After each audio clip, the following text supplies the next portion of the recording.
Sometimes people are convinced that it was just their siblings who suffered humiliation. Only in therapy can they remember, with feelings of rage and helplessness, of anger and indignation, how humiliated and deserted they felt when they themselves were mercilessly beaten by their beloved father. Ingmar Bergman, however, had another means, apart from projection and denial, of dealing with his suffering. He could make films and thereby delegate his unfelt feelings to the spectator. We, as the movie audience, are asked to endure those feelings that he, the son of such a father, could not experience overtly, but nevertheless carried within himself. We sit before the screen confronted, the way that small boy once was, with all the cruelty our brother has to endure, and feel hardly able or willing to take in all this brutality with authentic feelings. We ward them off. Bergman also spoke regretfully of his failure to see through Nazism before 1945, although as an adolescent he often visited Germany during the Hitler period. I see this blindness as a consequence of his childhood. Cruelty was the familiar air he had breathed from early on, so why should cruelty and disdain for others have caught his attention? And why have I described 3 examples of men who were beaten in their childhood? Are these not borderline cases? Do I want to consider only the effects of beatings? By no means. I chose these 3 cases, although they may be crass exceptions, partly because they had not been entrusted to me as secrets, but had already been made public. But above all, I meant to show how the impact of even the most severe ill treatment can remain hidden because of the child's strong tendency to idealization. There is no trail, no advocate, no verdict. Everything remains shrouded in the darkness of the past, and should the facts become known, they appear in the guise of blessings. If this is so with the most blatant examples of physical mistreatment, then how is emotional torment ever to be exposed when it is less visible and more easily disputed? Who is likely to take serious notice of subtle discrimination, as in the example of the small boy and the ice cream? But each patient's therapy reveals endless comparable examples. The parent's exploitation of their child can lead to a long series of sexual and non-sexual abuses, which the child will be able to discover only as an adult in therapy, and often not before he himself is a parent. A father who grew up in a puritanical family may well be inhibited in his sexual relationships in marriage. He may even first dare to look closely at female genitalia, play with them, and feel aroused while he is bathing his small daughter. A mother may perhaps have been shocked as a small girl by the unexpected sight of an erect penis and so developed fear of the male genital, or she may have experienced it as an implement of violence without being able to confide in anyone. Such a mother may now be able to feel she has gained control over her fear in relationship to her tiny son. She may, for example, dry him after his bath in such a manner that he has an erection, which is not dangerous or threatening for her. She may massage her son's penis right up to puberty in order to treat a constriction of his foreskin without having to be afraid. Protected by the unquestioning love that every child has for his mother, she can carry on with her hesitant sexual exploration, which never had a chance to develop naturally. What does it mean to the child, however, when her inhibited parents exploit her sexually? Every child seeks loving contact and is happy to get it, but at the same time feels confused, insecure, and afraid when a mixture of feelings is elicited that would not appear spontaneously at this age in her development. Her fear and confusion are further increased when her own autoerotic activity is punished by the parent's prohibitions or scorn. There are other ways of exploiting the child apart from the sexual, through brainwashing, for instance, which underlies both the anti-authoritarian and the strict upbringing. Neither form of rearing takes the child's own needs into account. As soon as he is regarded as a possession for which one has a particular goal, as soon as one exerts control over him, his natural growth will be violently interrupted. It is among the commonplaces of education that we often first cut off the living root and then try to replace its natural functions by artificial means. Thus, we suppress the child's curiosity. For example, there are questions one should not ask, and then when he lacks a natural interest in learning, we offer him special coaching for his scholastic difficulties.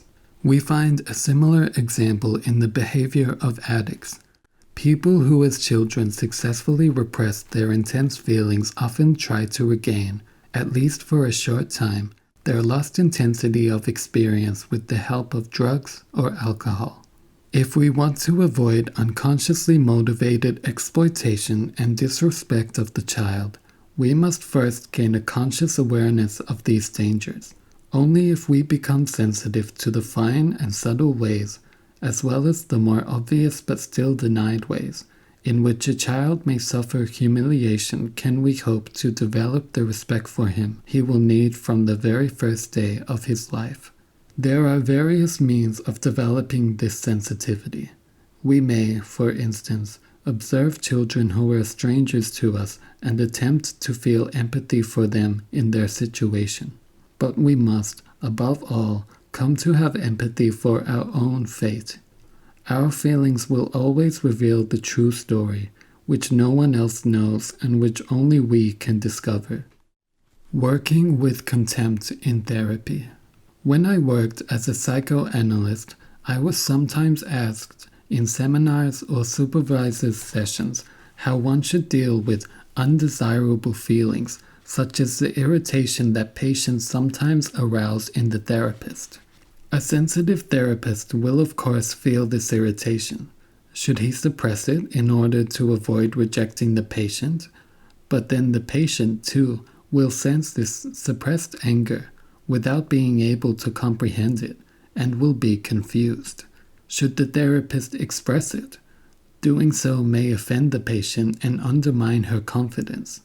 The question of how to deal with anger and other unwanted feelings toward the patient no longer needs to be asked if we begin with the assumption that all the feelings the patient arouses in her therapist or counselor are part of her unconscious attempt to tell the therapist her story and at the same time to hide it from him.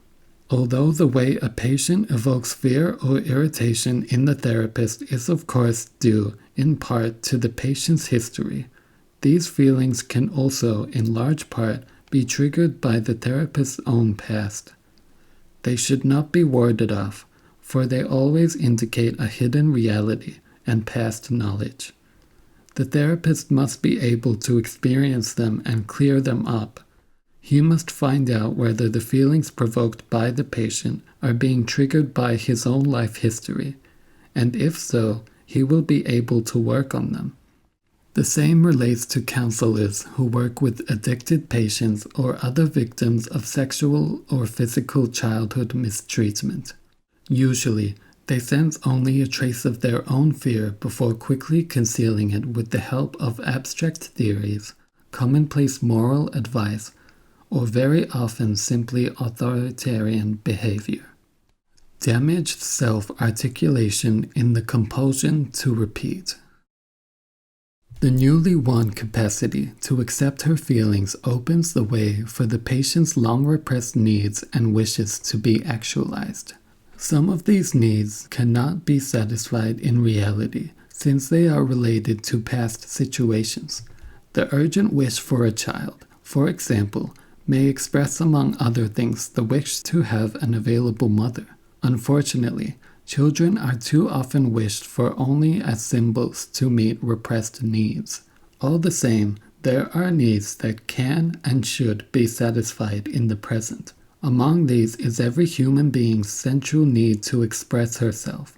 to show herself to the world as she really is, in word, in gesture, in behavior, in art, in every genuine expression, beginning with the baby's cry. For the person who, as a child, had to hide her true feelings from herself and others, this first step into the open produces much anxiety. Yet she feels a great need to throw over her former restraints. The first experiences do not always lead to freedom, but quite often lead instead to a repetition of the person's childhood situation, in which she will experience feelings of agonizing shame and painful nakedness as an accompaniment to her genuine expressions of her true self. With the infallibility of a sleepwalker, she will seek out those who, like her parents, though for different reasons, certainly cannot understand her. Because of her blindness caused by repression, she will try to make herself understandable to precisely these people, trying to make possible what cannot be. During her therapy, Linda, 42, fell in love with an older, intelligent, and sensitive man who nevertheless had to ward off and reject everything except for eroticism. He could not understand intellectually, including psychotherapy. Yet he was the one to whom she wrote long letters trying to explain the path she had taken in her therapy up to this point.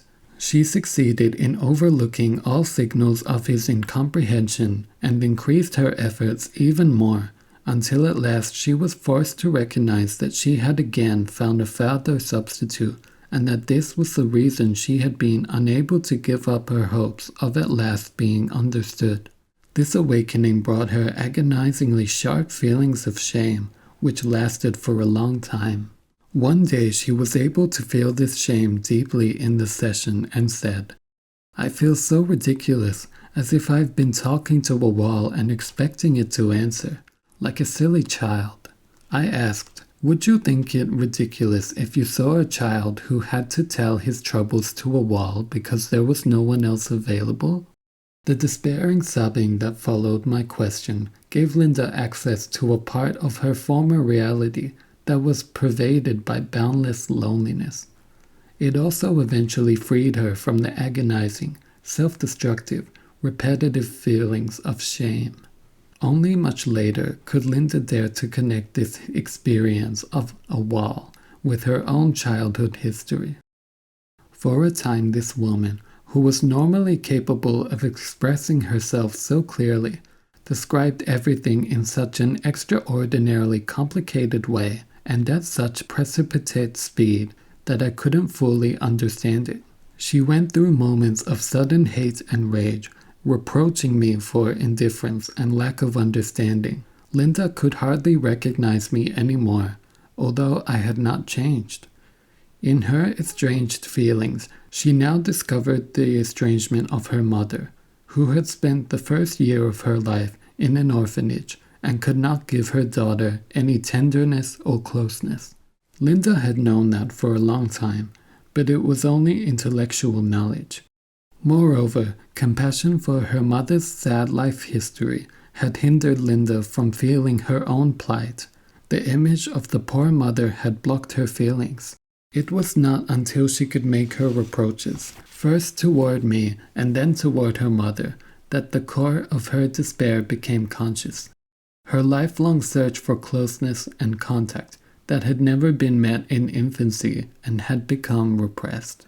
Repressed memories of the shy, distant, absent mother produced in the daughter the feeling of a wall, one that later separated her from other people in such a painful way. She was finally released from a compulsion to repeat that had consisted of constantly seeking a partner who had no understanding of her, and then allowing herself to settle into an arrangement where she would feel helplessly dependent on him. The fascination of such tormenting relationships is a result of repressed memories and the struggle for a better outlet at last. Perpetuation of contempt in perversion and obsessive behavior. If we start from the premise that a person's whole development and his balance which is based upon it, is dependent on the way his mother experienced his expression of needs and sensations during his first days and weeks of life, then we must assume that it is here that the beginning of a later tragedy might be set.